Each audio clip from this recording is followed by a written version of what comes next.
اور آج کا جو دن ہے وہ اس حوالے سے خاص ہے کہ ہمارے 8ویں معصوم امام حسن عسکری کی شہادت کا دن ہے۔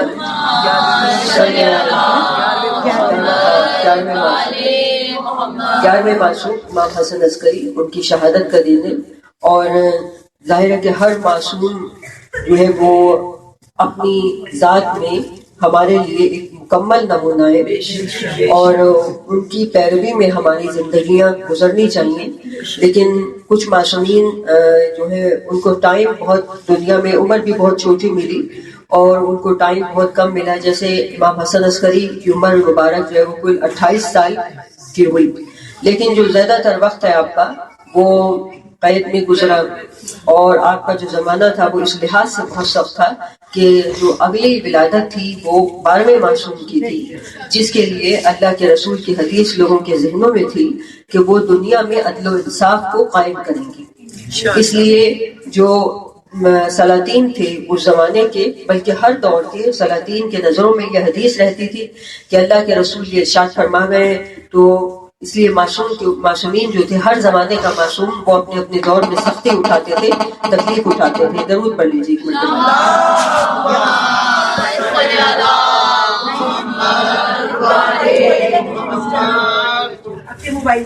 آپ کے جو معجزات ہیں امام حسن عسکری کے، ظاہر ہے کہ ہر معصوم کے بہت سارے معجزات ہیں، اور آپ کے معجزوں میں سے ایک یہ بھی ہے کہ سامرہ میں جہاں آپ کا روزہ ہے، آپ سب کو معلوم ہے کہ سامرہ کا جو گھر ہے 10ویں معصوم کا یہ گھر تھا، اور بہت بڑا گھر ہے، اسی میں معصومین کے ان کے روزے ہیں، 10ویں معصوم، 11ویں معصوم، اور آج کل وہاں بہت زبردست عزاداری ہو رہی ہے، اور سب لوگ ہم وہاں پہ جائیں، جا کے وہاں پہ قرصہ دیں اپنے معصومین کے روزوں پر۔ تو یہ بہت بڑا گھر تھا 10ویں معصوم کا، کہ جہاں پہ دونوں معصومین کے روزے ہیں، ان کے ساتھ جناب حکیمہ خاتون ہیں، جناب نرجس خاتون ہیں، اور کیونکہ ظاہر ہے کہ سامرہ وہ جگہ ہے کہ جہاں اور بھی چھوٹے بڑے مزارات ہیں، سلاطین کے مزار ہیں، جو اس زمانے کے عباسی خلیفہ تھے، ان لوگوں کے بھی مزارات موجود ہیں، لیکن معجزہ یہ ہے کہ انہی تمام مزاروں کے بیچ میں ظاہر ہے کہ یہ 2 مزار بھی ہیں جو معصومین کے مزار ہیں، اور باقی جو سلاطین ہیں، دنیا کے بادشاہ ہیں، ان کے مزار ہیں چھوٹے بڑے، لیکن ان کی قبروں پر جو پرندے ہیں وہ بیج وغیرہ کر جاتے ہیں، روزانہ ان قبروں کی صفائی ہوتی ہے، ان کے گنبدوں کی صفائی ہوتی ہے، اور چمگادڑیں بھی وہاں پر رہتی ہیں۔ یہ تو ہم لوگ شام میں بھی دیکھ آئے تھے، جب شام میں جو عبد الملک ابن مروان وغیرہ ان کے قبریں وہاں پر بنی ہوئی تھی، قبرستان جو باب صغیر ہے وہاں پر، تو ان قبروں کا بھی یہی حال تھا، اور دوسرے جو پرندے ہیں ان کا گند وغیرہ جو ہے وہ ان قبرستانوں میں، ان کی قبروں پہ موجود ہوتا ہے، لیکن ہمارے معصومین کا روزہ کا معجزہ یہ ہے کہ ان کے روزوں کے اوپر، ان کے قبروں پر کسی پرندے کی بھیڑ تک نہیں نظر آتی، اور یہ ایک ان کی عظمت و جلالت کا ثبوت ہے کہ پرندے بھی ان کی عظمت سے واقف ہیں۔ پیارے ماں کی خدمت میں بلند صلوات۔ اللہم صلی علی محمد وآل محمد۔ ابھی آپ نے شاید لوگوں نے آپ کی نظروں سے گزرا ہو، مولانا طارق جمیل کا ایک بیان آیا تھا کہ وہ بادشاہ ہمایوں کی قبر پر فاتحہ کے لیے گئے۔ جو بادشاہ یہ گزرا ہمایوں بادشاہ، مغل بادشاہ تھا، تو اس کی قبر پہ گئے۔ انہوں نے کہا، مغلوں کا جو دستور تھا اس کے مطابق قبر جو ہے وہ نیچے ہوتی ہے تہہ خانے میں، اور اوپر صرف مزار ہوتا ہے، تو انہوں نے گائیڈ سے کہا کہ مجھے نیچے لے کے جاؤ جہاں اصل قبر ہے، تو گائیڈ ان کو وہاں لے کر گیا، ٹارچ کے ذریعے، نہیں لائٹ تک نہیں تھی، کوئی جاتا ہی نہیں ہوگا اندر، لائٹ بھی نہیں تھی، اور وہ بڑی مشکل سے وہاں پہ پہنچے، تو کہہ رہے کہ ڈر کے مارے وہاں سے بھاگ آئے۔ مولانا ہے طارق جمیل، اور وہ انہوں نے کہا کہ وہاں پر گدھ کے برابر کی چمگادڑیں قبر کے اوپر، اور انہوں نے کہا ایسا خوفناک منظر تھا، ایک تو اندھیرا اور اوپر سے چمگادڑیں وہاں پر بیٹھی ہوئی تھی، تو کہا کہ میں تو وہاں سے فاتحہ پڑھنی تو میں بھول گیا، فاتحہ پڑھنے کے لیے نیچے اترا تھا، لیکن فاتحہ پڑھے بغیر میں 1 سیکنڈ بھی وہاں پہ نہیں کھڑا ہو سکا، اور میں وہاں سے واپس آ گیا۔ تو انہوں نے یہی بات کہی کہ جو اللہ کے دوست ہوتے ہیں ان کے مزار ایسے ہیں کہ جہاں فاتحہ پڑھنے کو بھی دل چاہتا ہے، اور وہاں پر آپ ظاہر ہے کہ دوسرے معجزات بھی ہوتے ہیں، لیکن وہ جو دنیا کے بادشاہ ہیں آج، وہ کہ جو بڑے بڑے محلوں میں رہتے تھے، اور جو اپنی ناک پہ مکھی بھی بیٹھنے نہیں دیتے تھے، آج ان کی قبروں پہ چمگادڑیں جو ہے وہ بیٹھی ہوئی ہیں. تو یہ چیزیں جو ہے وہ ظاہر ہے کہ دنیا کے بادشاہوں کا جو ہے وہ یہ حال ہے. درود پڑھ لیجیے ایک مرتبہ.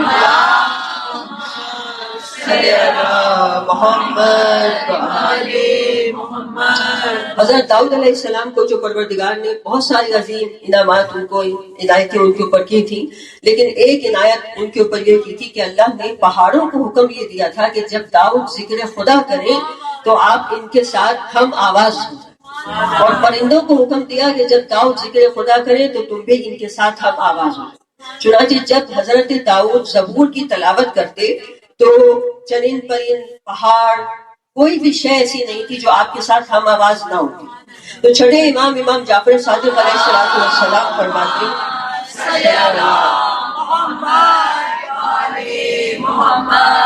کہ جب داؤد صحرا و بیابان سے گزرتے تو کوئی پرندہ، کوئی پتھر کا ٹکڑا، کوئی حیوان ایسا نہ ہوتا کہ جو ان کے ہم آواز نہ ہوتا. اور جب وہ اپنی محراب میں عبادت کرتے تو اس وقت یہ عالم ہو جاتا، ان کی خوش لہنی ایسی تھی، ان کی آواز ایسی تھی کہ جو پرندے تھے وہ وجد میں آ جاتے اور ان کے اوپر آ کر گرنے لگتے، اور جو جنگلی حیوانات تھے وہ اپنے ٹھکانے چھوڑ کر شہروں میں آ جاتے. اور لوگوں سے، جیسے حیوانات ہوتے ہیں لوگوں سے ڈرتے ہیں، تو اس وقت حیوانات کے حواس اتنے معطل ہو جاتے تھے یا ان کے حواس پہ اس طرح ان کی آواز طاری ہو جاتی تھی کہ وہ حیوانات کسی اور کو نہ دیکھتے تھے نہ سنتے تھے، اور وہ آ کر ان کے پاس کھڑے ہو جاتے تھے، ان کی گفتگو کو سنا کرتے تھے، ان کی تلاوت کو سنا کرتے تھے. تو یہ پرندے جو ہے، درندے، یہ تمام اس چیز کو سمجھتے، شعور رکھتے ہیں. جو خدا کا نمائندہ ہوتا ہے اس کا شعور ان کو بھی ہوتا ہے. درود پڑھ لیجیے.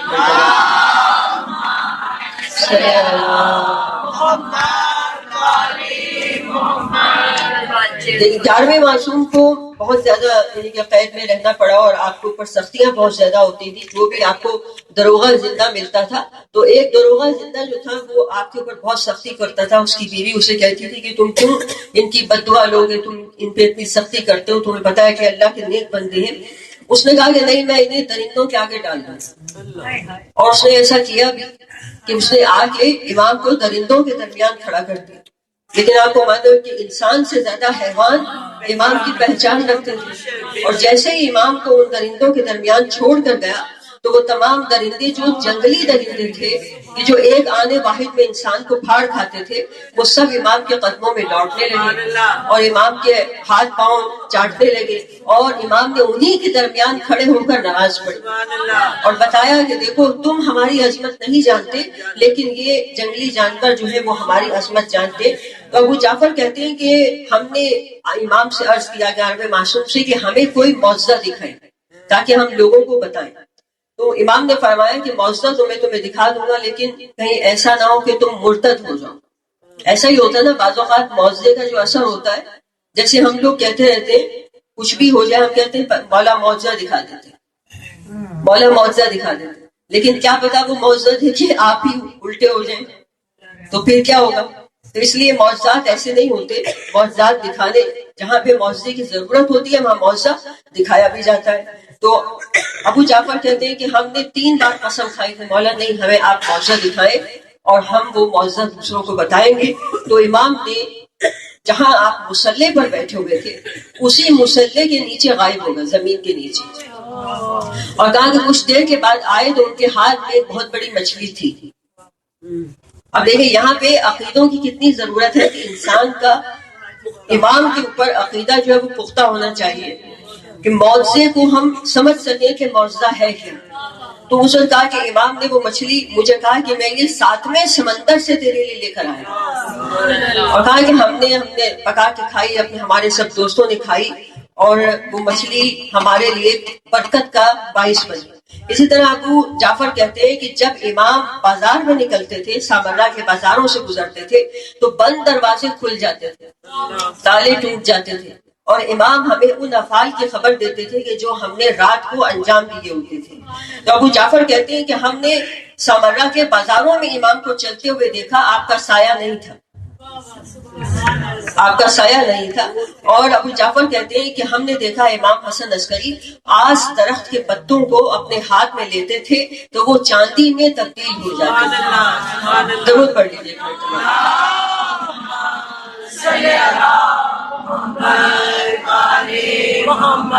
اور امام جب اپنے ہاتھوں کو ابو جعفر کہتے ہیں ایسے بلند کرتے تھے، اپنے ہاتھوں کو اٹھاتے تھے آسمان کی طرف ایسے بلند کرتے تو وہ موتیوں سے بھر جاتے تھے.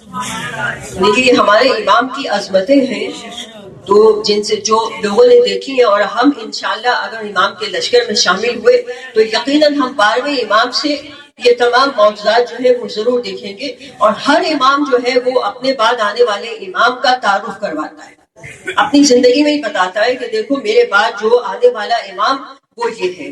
تو راوی کہتا ہے کہ اس طرح کی کئی واقعات ہیں کہ جس میں راوی کوئی پہنچا 11ویں معصوم کے پاس اور 12ویں معصوم کا تعارف انہوں نے کروا دیا. یعنی ابھی اپنی جانے سے پہلے ہی کئی لوگوں کو دکھا بھی دیا، کچھ لوگوں کو بتا بھی دیا. وہ یہ کہتے ہیں کہ جتنا بڑا عقیقہ 12ویں معصوم کا ہوا کسی کا نہیں ہوا، کیونکہ آپ نے جہاں جہاں مومنین تھے وہاں گوشت بھجوایا، جہاں بھجوانا چاہیے تھا وہاں گوشت بھجوایا. کس لیے کہ مومنین کو بتایا جائے کہ امام کا وارث دنیا میں آ چکا اور تمہارا امام دنیا میں آ چکا. تو اس لیے کئی بار عقیقہ ہوا اور کئی جگہوں پہ گوشت پہنچا کہ جہاں لوگوں کو بتانا تھا کہ تمہارا امام آ چکا ہے. تو اسی طرح ایک راوی جو ہے وہ امام کی خدمت میں پہنچا اور اس نے جا کے کہا کہ مولا آپ کے بعد امام کون ہوگا؟ کہا امام اپنے گھر کے ایک چبوترے پر بیٹھے ہوئے تھے اور اس کے برابر میں ایک حجرہ تھا اور اس پہ پردہ پڑا ہوا تھا. کہا کہ امام نے مجھے کہا کہ یہ پردہ ہٹاؤ. تو جیسے ہی میں نے پردہ ہٹایا ایک 5 برس کا بچہ حجرے سے برآمد ہوا جس کی پیشانی کشادہ تھی، آنکھیں اس کی سرمئی تھی، رخسار پہ تل تھا، چہرہ روشن تھا، بازو اس کے مضبوط اور بھرے ہوئے تھے. کہا کہ جیسے ہی وہ بچہ آیا امام کی گود میں آ کے بیٹھا اور امام نے فرمایا کہ یہ تمہارا زمانے کا امام ہے.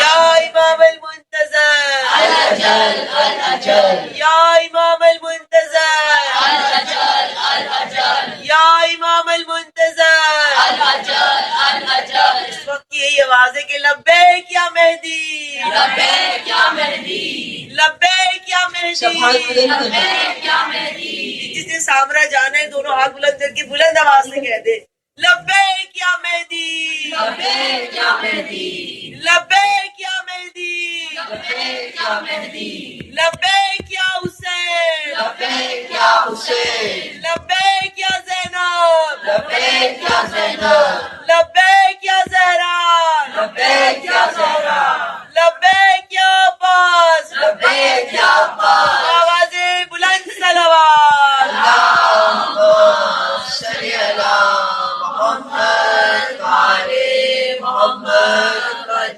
کہا کہ پھر امام نے بچے کو حکم دیا کہ اپنے حجرے میں جاؤ اور یہ کہا کہ جاؤ وقت معلوم تک کے لیے اپنے حجرے میں چلے جاؤ. اب یہ وقت معلوم کیا ہے نہیں، یہ تو کسی کو نہیں معلوم کہ وہ وقت معلوم کیا ہے، لیکن بہرحال ہر نبی اور امام، بلکہ حضرت داؤد علیہ السلام کا آج ہی میں نے ایک واقعہ پڑھا کہ جب انہوں نے جانشین کی حیثیت سے حضرت سلیمان نبی کا تعارف کروایا تو اس طرح سے کروایا کہ اللہ نے ان پہ وحی کی. حضرت سلیمان نبی بالکل چھوٹے تھے ابھی کہ آپ اپنے وسیع کو مقرر کر لیں کہ آپ کے بیٹے بہت زیادہ تھے، آپ کی شادیاں بھی 3-4 تھیں اور ایک بیوی آپ اس کو بہت دوست رکھتے تھے. اور جب آپ نے اپنی زوجہ سے یہ بات کہی تو انہوں نے کہا اپنے بیٹے کی طرف اشارہ کر کے کہا کہ آپ اس کو اپنا وسیع بنائیں. تو حضرت داؤد نے کہا کہ یہ تو خدا کی مرضی ہوگی، جو بھی وسیع بنے گا وہ خدا کی طرف سے بنے گا. بے شک. تو اسی دوران میں یہ واقعہ پیش آ گیا کہ ایک باغ تھا، اس کا مالک شکایت لے کے حضرت داؤد کے پاس آ گیا کہ ایک چرواہا جو بھیڑ بکریاں جو چراتا ہے، توجہ ہے نا آپ کی، وہ اس کی جو بکریاں تھیں وہ اس باغ میں گھس گئی اور باغ کو انہوں نے نقصان پہنچایا. تو اب وہ باغ کا مالک اور چرواہا وہ دونوں حضرت داؤد کے پاس فیصلے کے لیے آتے ہیں. حضرت داؤد یہ فیصلہ کرتے ہیں کہ باغ کا جو مالک ہے وہ ساری بھیڑ بکریاں اس کو دے دی جائیں. کیونکہ اس کا نقصان ہوا ہے اور اس کو تمام یہ بکریاں اس کو دے دی جائیں، بھیڑیں اس کو دے دی جائیں۔ حضرت سلیمان یہ بات سن رہے تھے، چھوٹے تھے، لیکن انہوں نے کہا کہ اے پیغمبر خدا، اگر آپ کہیں تو میں اس فیصلے کو، اگرچہ کہ آپ کا فیصلہ عادلانہ ہے، لیکن یہ فیصلہ ایک اور طریقے سے بھی ہو سکتا ہے، اور وہ طریقہ کیا ہے کہ آپ کچھ مدت کے لیے یہ باغ اس چرواہے کے حوالے کریں کہ یہ باغ کو ٹھیک کرے، جو اس کا نقصان ہوا ہے یہ باغ اس چرواہے کے حوالے کریں، اور یہ جو بھیڑ بکریاں ہیں یہ باغ کے مالک کے حوالے کریں، تاکہ ان کی اون اور دودھ سے وہ فائدہ اٹھائے، اور جو چرواہا ہے وہ باغ کو ٹھیک کرے، اور کچھ مدت کے بعد دونوں کے حالات بہتر ہو جائے تو اپنی اپنی چیزیں واپس لیں۔ تو حضرت سلیمان کا جو یہ فیصلہ تھا حضرت داؤد کو بھی پسند آیا، اور خدا بند عالم نے یہ وحی کی کہ یہ فیصلہ ہمیں بھی پسند آیا، اگرچہ کہ حضرت سلیمان نبی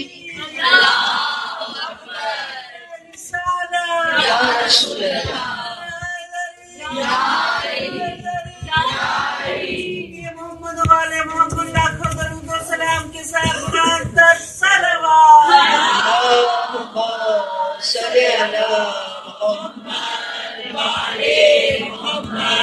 یعنی اس طرح خدا بند عالم نے وحی کی کہ اے داؤد یہ تمہارا وصی ہے، یعنی ان کو بتانے کے لیے، دنیا کو بتانے کے لیے اس طرح سے فیصلہ لایا گیا اور بتایا گیا کہ ان کے تمام بیٹوں میں جو صلاحیت ہے جانشین بننے کی وہ جناب سلیمان نبی ہے۔ یعنی اس طرح خدا بھی بتاتا ہے، ایک نبی بھی بتاتا ہے کہ میرے بعد آنے والا جانشین کون ہے، اور اس کے ساتھ ساتھ جو امام ہے وہ بھی اپنے بعد آنے والے جانشین کا تعارف کروا کر کے جاتا ہے۔ لیکن 11ویں معصوم نے تعارف تو کرایا، لیکن ایک چیز اور بھی بتا دی، اور وہ کیا بتایا کہ ان کی غیبت اتنی طویل ہوگی۔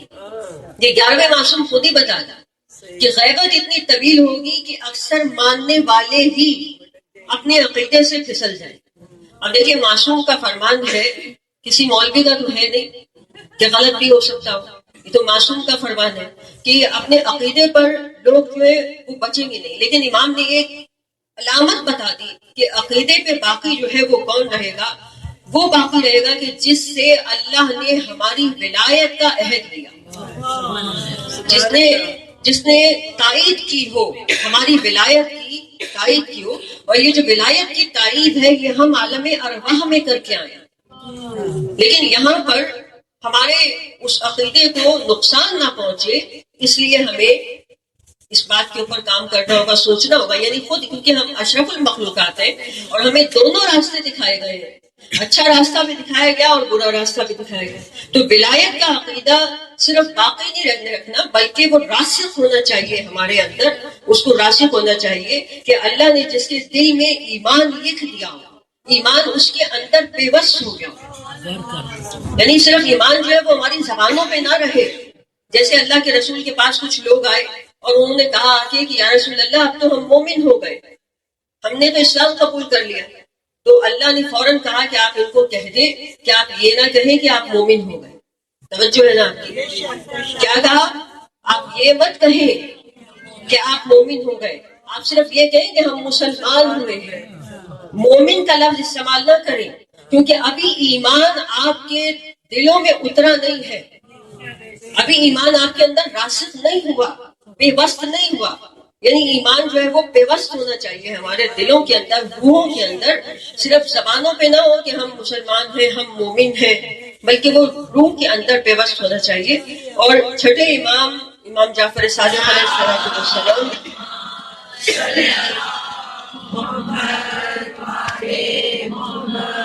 امام نے اپنے شیعہ کے لیے ایک منشور دیا ہے، یعنی اپنے شیعہ کے لیے ایک دستور مرتب کیا، ایک منشور دیا ہے کہ جو اس منشور پہ عمل کرے وہ ہمارا شیعہ ہے۔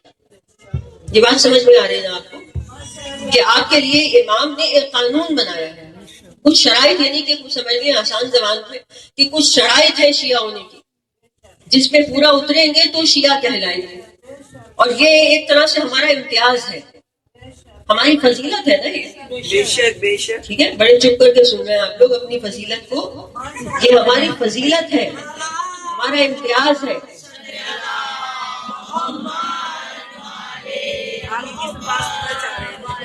پوری دنیا میں دیکھیں رحمت تمام مسلمین پر ہے، لیکن یہ ہمارا امتیاز ہے کہ ہمارے لیے باقاعدہ ایک دستور مرتب ہوا ہے. یہ شرائط تو وہی رکھی جاتی ہے نا جہاں پہ مرتبہ ملنے جا رہا ہو. کوئی مرتبہ شرائط کے بغیر تو نہیں ملتا، فری میں کوئی چیز نہیں ملنے والی. یہ یاد رکھیں کہ فری میں کوئی چیز نہیں ملنے والی. اگرچہ ہمارے معاشرے کو عادی بنایا جا رہا ہے فری چیزیں دینے کی، فری میں چیزیں دے رہے ہیں تاکہ ان کو عادت ہو جائے کہ ہم تو بس فری میں ہی چیز لیتے. دیکھا نہیں آپ نے جو ٹیلی ویژن پہ کتنے شو ایسے آتے ہیں، وہ چیزیں بانٹ رہے ہیں. یہ باقاعدہ پلاننگ سے کام ہوتا ہے نا. یہ چیزیں روح پہ اثر انداز ہوتی ہیں. روحانی طور پر انسان ویسے تو خوش ہو جاتا ہے کہ ہمیں یہ مل گیا، بہت خوش. جب ہمیں فری میں کچھ ملے ہم بہت خوش ہوتے ہیں. تھوڑی دیر کے لیے، اور یہ نہیں پتا کہ یہ چیز چلنی کتنی دیر ہے، چاہے وہ ایک وقت تک کھانا ہی کیوں نہ ہو. فری میں مل جائے تو ہم لوگ خوشی سے پھولے نہیں سمجھتے کہ یہ چیز تو ہمیں محنت کے بغیر مل گئی، فری میں مل گئی. تو یہ یاد رکھیں کہ باعظمت ہے وہ لوگ، ان کا امتیاز ہے یہ پوری دنیا میں کہ جن کے لیے کچھ شرائط مرتب کی گئی ہیں، ان کے لیے دستور رکھا ہے چھٹے معصوم نے، اور یہ دستور آئمہ کا دیا ہوا دستور ہے. اور لیکن ایک افسوس کی بات یہ ہے کہ اس منشور کے مطابق آئمہ کو شیعہ میسر نہیں آ سکتے. منشور تو انہوں نے بنایا لیکن اس کے مطابق انہیں شیعہ نہیں ملے. ٹھیک ہے، اس لیے کہ ایک شخص آیا جب امام حسین کے پاس اور آ کر اس نے کہا کہ مولا میں آپ کا شیعہ. تو امام نے کہا توبہ کر، اللہ سے معافی مانگ، خوف کھا کچھ خدا کا کہ تو ہمارا شیعہ کہاں سے ہو گیا. کہا کہ شیعہ کے اندر، پھر امام نے اس کو صفات بتائی، شیعہ کی صفات بتائی. کہا اب بتا کہ کیا تو میرا شیعہ ہے. پہلے اس کو صفات بتا کہ کیا ان میں سے کوئی صفت تیرے اندر پائی جاتی ہے. کہا کہ نہیں مولا اس میں سے کوئی صفت میرے اندر نہیں. کہا پھر تو ہمارا شیعہ کیسے ہوگا؟ جب تک تیرے اندر یہ صفات نہیں ہوں گی تو ہمارا شیعہ کیسے ہو سکتا ہے؟ تو ہاں یہ کہہ سکتے ہو کہ تم ہمارے محب ہو، ہم سے محبت کرنے والے ہو، کیونکہ ان سے محبت بھی ایک نعمت ہے. بے شک یہ بھی کوئی چھوٹی چیز نہیں ہے. یہ بھی کب ملتی ہے؟ جب شجروں میں طہارت ہوتی ہے، جب نسلوں میں پاکیزگی ہوتی ہے. بے شک یہ آپ کے ماں باپ کی پاکیزگی ہے نا، طہارت ہے ان کے نفس کی طہارت ہے کہ آپ یہاں موجود ہیں. یہ محبت اہل بیت ہمیں حسین آپ کے اندر موجود ہے، کس لیے؟ ماں باپ کی پاکیزگی کی وجہ سے. اب اگر ہم بھی پاکیزہ رہیں گے تو انعام دیتا ہے نا خدا، پھر طہارت پر، پاکیزگی پر یہ انعام ملتا ہے. اگر آپ نے اپنے نفس کو پاک رکھا، آلودہ ہونے سے بچایا، تو محبت اہل بیت انعام میں ملتی ہے. محبت اہل بیت، اس کا خدا انعام کر دیتا ہے کہ اب تمہیں محبت اہل بیت عطا ہو. تو یہ چیز بھی آسان نہیں ہے، محبت اہل بیت بھی، یہ بھی ہمارا انعام ہے. لیکن شیعہ کا عنوان نہیں دیا جا سکتا، شیعہ نہیں کہا جا سکتا. یہ ایک اس کے لیے ہمیں شرائط پہ جو ہے ان پہ عمل کرنا ہوگا. جس طرح حضرت ابراہیم کو جب خدا نے امامت دی تو حضرت ابراہیم نے کہا پالنے والے میں چاہتا ہوں کہ یہ امامت میری نسلوں میں جائے. تو خدا بند عالم نے کیا فرمایا؟ خدا نے نہ اقرار کیا نہ انکار کیا، بلکہ ایک معیار دیا، شرائط بتائی. کہا کہ دیکھو اگر یہ شرائط، یہ معیار تمہاری نسل میں رہا تو امامت تمہاری نسل میں آئے. اور وہ معیار کیا تھا؟ کہا کہ دیکھو یہ منصب جو ہے امامت کا کسی ظالم کو نہیں مل سکتا، بے شک اس کی ظلم کے ساتھ نسبت نہیں ہے. اس لیے کہا کہ اگر تمہاری نسل میں ظلم نہ ہوا، اگر تمہاری نسل میں یہ معیار قائم رہا تو تمہاری نسل میں جو ہے وہ امامت قائم رہے گی. تو یہ بات جو ہے وہ ہمیں یاد رکھنی چاہیے.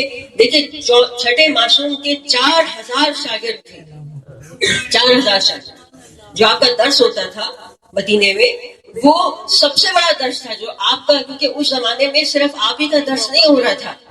مدینے سے، مدینے کے باہر، مدینے کے اندر اور بھی بہت سارے علماء فقہ تھے، ان کے درس ہوتے تھے. لیکن جو سب سے بڑا درس تھا وہ آپ کا تھا. 4000 شاگرد تھے. لیکن یہ 4000 شاگردوں میں شیعہ کتنے تھے؟ شیعہ پتہ نہیں کتنے ہوں گے، ہم تو نہیں کہہ سکتے کہ کتنے شیعہ تھے. اگر ہوتے تو امام قیام نہ کر لیتے. ہر معصوم کو بعد کربلا 72 بھی نہیں ملے کہ وہ قیام کرنا. تو ان میں 4000 میں وہ جتنے بھی تھے وہ سب محبت کرنے والے تھے, کیونکہ چھٹے معصوم سے ہی جب لوگوں نے آ کے کہا کہ مولا بنو امیہ کمزور ہو رہے ہیں, بنی عباس زور پکڑ رہے ہیں, یہ وقت اچھا ہے آپ کھڑے ہو جائیں, ہم آپ کا ساتھ دیں گے اور آپ اپنے خلافت کا دعویٰ کر دیں, آپ کا حق ہے خلافت, آپ کھڑے ہوں, ہم آپ کا ساتھ دیں گے. تو امام نے اس شخص کا ہاتھ پکڑا, سواری پہ سوار ہوئے اور اس کو لے کے چلے, اور جب شہر سے باہر آ گئے تو وہاں اس کو دکھایا, ایک گلہ دکھایا, بکریوں کا گلہ, جس میں چند بکریوں کے بچے تھے. امام نے اس کی طرف اشارہ کر کے کہا کہ ہمارے پاس اتنے بھی شیعہ نہیں ہیں کہ ہم قیام کر لیں, اتنے بھی شیعہ نہیں ہے. تو اس نے جب وہ گنے بکری کے بچے تو وہ 17 تھے, یعنی کہ 17 لوگ بھی امام کے پاس, چھٹے معصوم کے پاس نہیں تھے, جبکہ ہزاروں کا مجمع آپ کے پاس ہوتا تھا. تو دیکھیے یہ جو شرائط ہے نا شیعہ ہونے کی, یہ پورا کرنا بہت مشکل ہے. اس میں اپنے شیعہ تک بھاگ جاتے ہیں, جو شیعہ کہنے والے اپنے آپ کو, اور جو اپنے آپ کو محب کہنے والے, بڑے بڑے دعویٰ کرنے والے اپنے دعوے سے پھسل جاتے ہیں. ضرور پڑھ لیجیے.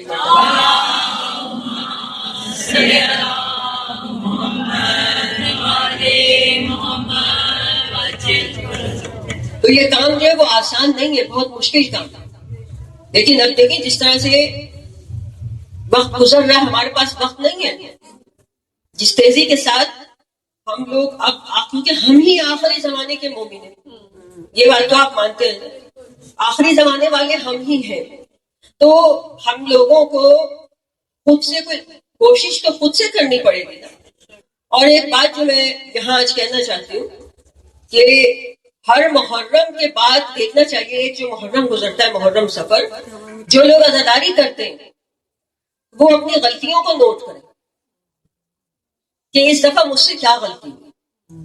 جیسے گھروں میں ہم لوگ فنکشن کرتے, ایک جن کے گھروں میں 4-4, 5-5 بچوں کی شادیاں ہوتی ہیں, پہلی شادی ان کے لیے ایکسپیرینس ہوتی ہے.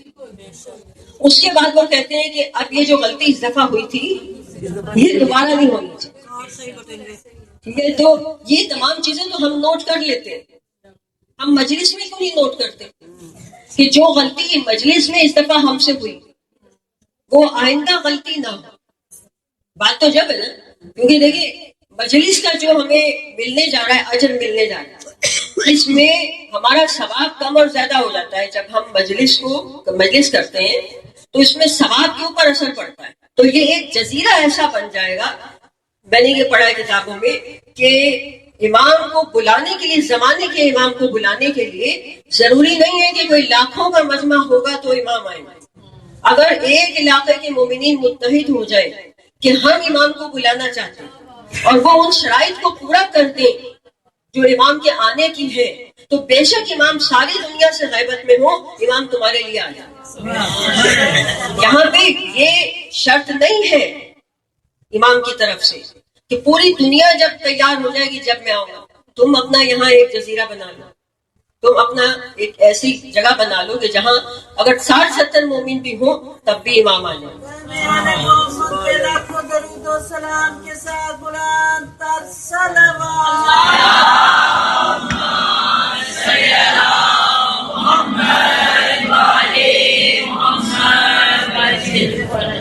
اور اس دفعہ جو سب لوگوں نے بہت مجھے یہ بات کہی, آج بھی نگت بازی نے کہی اور اس سے پہلے بہت سب لوگ کہہ چکے ہیں کہ جو آپ نے نمازوں کا پڑھا اس سے ہم نے بہت فائدہ اٹھایا. کئی لوگوں نے, ان کے میں اس وقت نام کے بعض لوگوں کے نہیں جانتی, لیکن مجھے خوشی ہوئی کہ اگر میں نے کوئی کام کیا تھا, تیاری کوئی کی تھی, اور آپ یہ دیکھیں کہ میں نے 7 چیپٹر تیار کیے تھے نمازوں کے لیے, جس میں سے 5 بھی کمپلیٹ نہیں ہوئے ابھی آپ کے ساتھ. یعنی آپ یہ سوچ رہے کہ کتنا وسیع موضوع ہے, کتنا وسیع اس کے جو اندر جو معنویت ہے نماز کے اندر, ہم اس سے فائدہ نہیں اٹھا پاتے. ان تمام باتوں سے جو ہمیں نماز سے فائدے ہونے چاہیے وہ فائدے ہمیں نہیں حاصل. تو یہاں پہ آج جتنے بھی یہ سب لوگ ہیں, نگت بازی ہیں, اور جتنے بھی سب لوگ ہیں جنہوں نے بھی مجھے کہا کہ ہم سب نے اپنے اندر تبدیلی پیدا کی ہے, تو یہ بہت اچھی بات ہے. اور میری دعائیں ان لوگوں کے ساتھ ہیں کہ یہ سب لوگ اگر انہوں نے ایک قدم اٹھایا ہے تو اب یہ تو میں نے بھی بہت کچھ سیکھا ہے. اللہ تعالیٰ چلے بہت اچھی بات ہے. ہمارے ساتھ ایسے ہی صرف آپ کو بتانا اس لیے ضروری تھا کہ آپ سب لوگوں کو، کیونکہ کہے تو مجھے فردن سب لوگ رہے ہیں، لیکن سب لوگوں کو تو نہیں پتا کہ دوسروں کو بھی فائدہ ہو گیا. تو اس لیے آپ کو کہا کہ آپ لوگوں کو، تاکہ سب ایک دوسرے کے ساتھ یہ اندازہ ہو کہ ہاں ایک دوسرے بندے نے بھی قدم اٹھایا، اس کی بھی حوصلہ افزائی ہو، اور جن لوگوں نے قدم ابھی تک نہیں اٹھایا ان کو بھی ان کی ہمت بندے کہ ہم بھی یہ قدم آگے اٹھا لیں. تو ہمارے لیے یعنی آج جو محرم ختم ہو رہا ہے تو بڑی کامیابی کی بات ہے کہ ہمارا اگر ایک قدم آگے کی طرف اٹھ چکا تو ہمارے لیے یہ کامیابی ہے نا. کتنی بڑی ہمارے لیے کامیابی ہوگی کہ اگر ہمارا ایک قدم آگے اٹھ چکا ہے تو اس کا مطلب کیا ہوگا کہ یعنی ہم کامیاب ہوئے، ہم نے اپنا قدم آگے بڑھا لیا، ہم اپنی جگہ سے سرکے. تو یہ اب جو یہ ہم نے قدم اٹھایا ہے یہ پیچھے نہ جائے، بس جیسے ہی محرم ختم ہو. جی انشاءاللہ. ٹھیک ہے، لیکن جو آپ نے سیاست درست کی ہے نا، یہ ان سب کے لیے بہت ضروری ہے. جی بالکل. اس سے نا نالج میں اضافہ ہوتا ہے کہ ہم کس چیز میں پیچھے ہیں. ہاں بالکل. اور ہمیں ہر قدم جو ہے ہمارا ہر محرم کے بعد آگے بڑھنا چاہیے. اور آپ لوگوں کو بس میں یہ کہوں گی کہ جب بھی کسی معصوم کی ولادت یا شہادت ہو تو آپ یہاں جو ہماری بدھ کی بارگاہ ہوتی ہے اس میں ضرور حاضر ہوں، تاکہ ہم سب مل کے معصوم کا جو شہادت یا ولادت کا دن ہوتا ہے وہ بہت اہم ہوتا ہے. جب بھی ہمارے کو جب معصوم کی شہادت یا ولادت کا موقع پڑتا ہے تو ہم بدھ کے اندر ہی اس کو کر لیتے ہیں. تو اس سے بھی بہت فرق پڑتا ہے کہ جب آپ لوگ گاہے بگاہے آتے رہیں گے تو ہمارے ساتھ ساتھ چلتے رہیں گے. اور آج جس معصوم کی شہادت ہم منا رہے ہیں یہ بھی بڑی مظلوم شہادت ہے. ایسی ہی شہادت ابھی آپ نے 28 صفر کو امام حسن مشتبہ کی دیکھی کہ زہر سے آپ کا جسم سبز ہو. اور یہاں بھی یہ جو مظلوم امام ہے ہمارا 11واں معصوم، جو زہر ان کو کھانے میں دیا گیا تو اس سے آپ کا جسم پیلا ہو گیا، آپ کا جسم زرد پڑ گیا. اور 3 دن ہمارا یہ امام زہر کھا کے تڑپا، 3 دن. اور حکومت ظاہر ہے کہ آپ کو معلوم ہے امام کی مخالفت میں ہے، امام انہی کے قیدی ہیں، اور حکومت نے ہی زہر دیا. اور زہر دینے کے بعد طبیب بھی اپنے بھیجے ہیں، اس لیے بھیجے ہیں کہ امام اس زہر سے جانور نہ ہو سکے اور اس زہر سے ہی آپ اس دنیا سے رخصت ہو جائیں.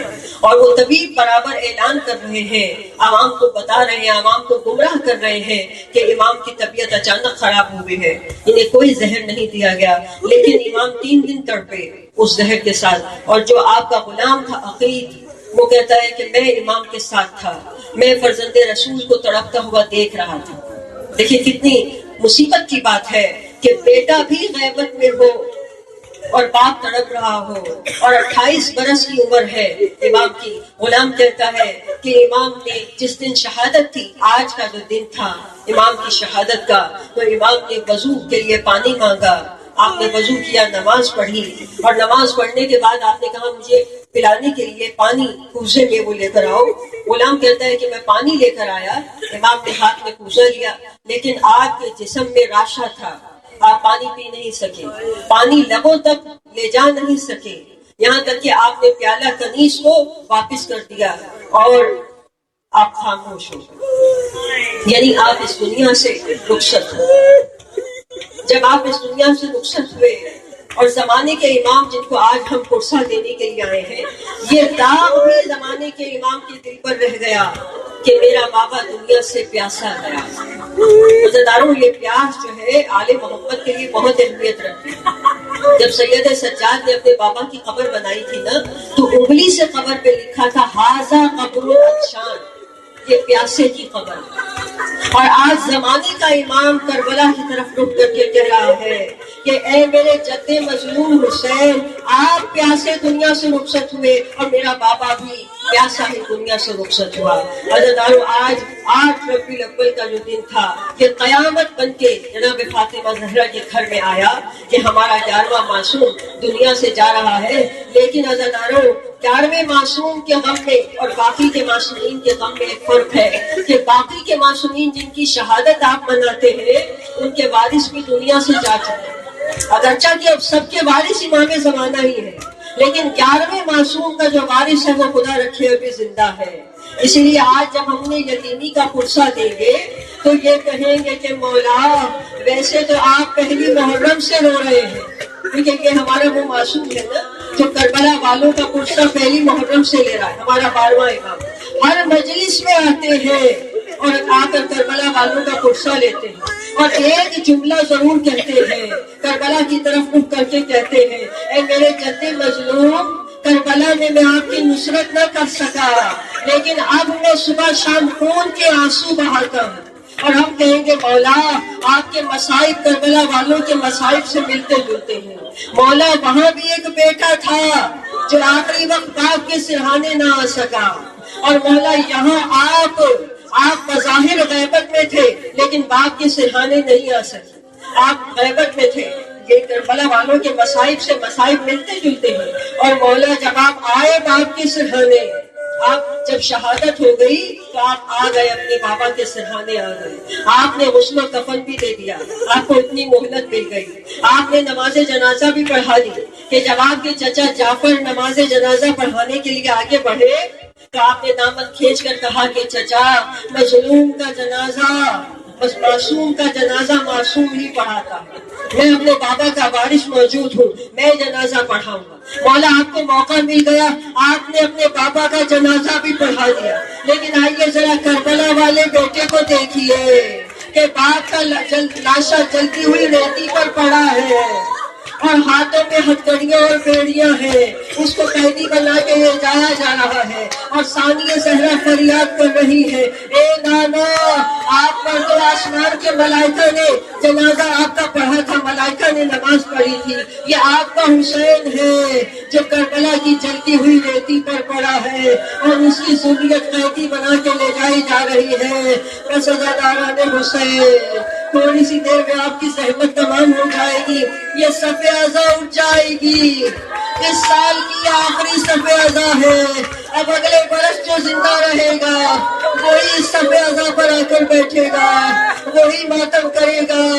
آج جب اس صف اعضا سے آپ اٹھنے لگے ایک جملہ کہنا، آقا زادی زینب ہمارا پرسہ قبول کر لے، یا جناب زہرا ہم 72 شہیدوں کا پرسہ دیتے ہیں، ہماری غلطیوں کو معاف فرمائے، ہمارے پرسے کو قبول فرمائے. عزاداران حسین، ارے ان بیویوں کے گھروں سے 5 برس تک دھواں نہیں اٹھا تھا. بعد کربلا یہ بیویاں کس طرح روئی ہے، جناب رباب اس طرح روئی کہ آنکھوں کے آنسو خشک ہو گئے. جناب رباب کبھی علی اصغر کی کمسنی کا مرثیہ پڑھتی، کبھی سکینہ کی تنہائی کا، کبھی حسین کی مظلومی کا. اتنا گریہ کیا یہاں تک کہ مختار نہیں، جو کل آپ عید منائیں گی نا، جو کل آپ عید منائیں گی، کہ عید کس خوشی کی ہے کہ کل صبح کا وہ وقت تھا 66 ہجری میں کربلا کے 5 سال کے بعد کہ جب کل کے دن ان ملعونوں کے سر چوتھے امام کے دسترخوان پہ پہنچے تھے اور امام مسکراتے ہوئے گھر کے اندر داخل ہوئے.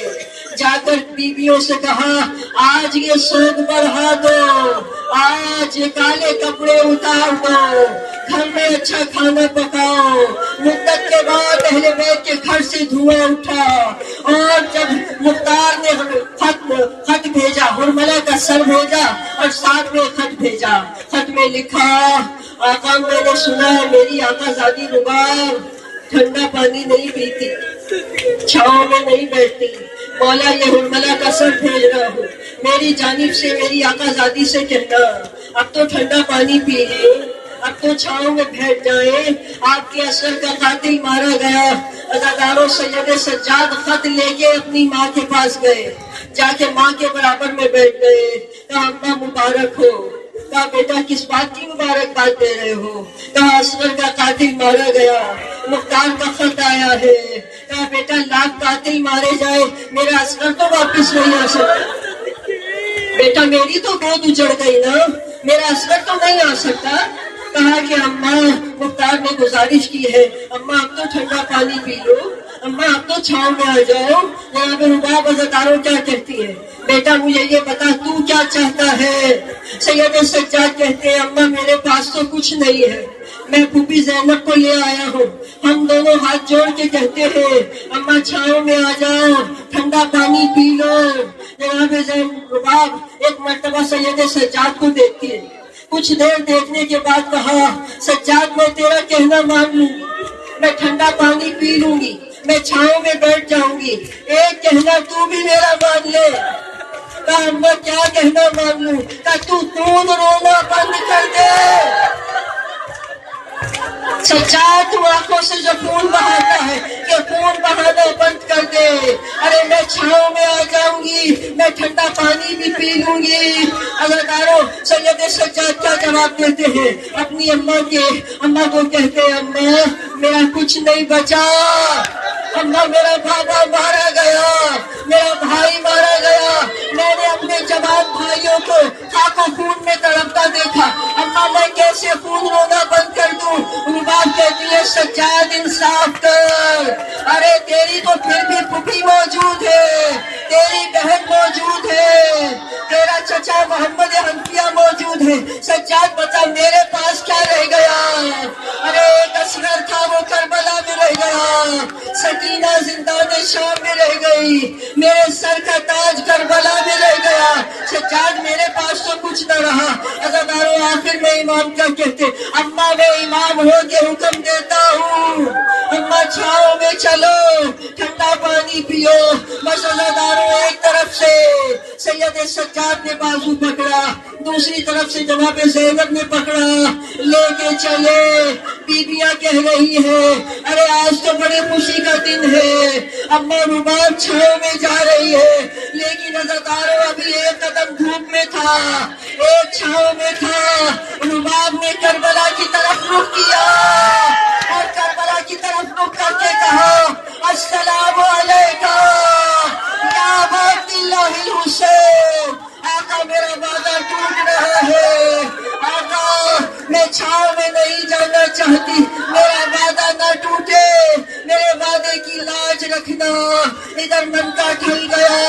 سید سجاد نے کہا پھوپھی اماں کوشش نہ کرو، انا للہ و انا الیہ راجعون. آنے والے ہمارے قریب سے عبادت کو قبول فرما، اپنے ہاتھ ایسے بلند کر لیں، سب مل کے آمین کہیں. پروردگارہ ان آوازوں پہ رحمت نازل فرما، پروردگارہ ان آنکھوں پہ رحمت نازل فرما جن کے آنسو رومال سیدہ کی زینت بننے جاتا ہے. ہاتھ ایسے اٹھا لے، سب مل کے آمین کہیں. پروردگارہ یا زدار اس صفی ازا سے اٹھے نمائیں، سب کی حاجات پہ قبولیت کی مہر لگا دے. پروردگارہ ہم سب کے گناہوں کبیرہ اور صغیرہ کو معاف فرما، اس صفی ازا کی حفاظت فرما.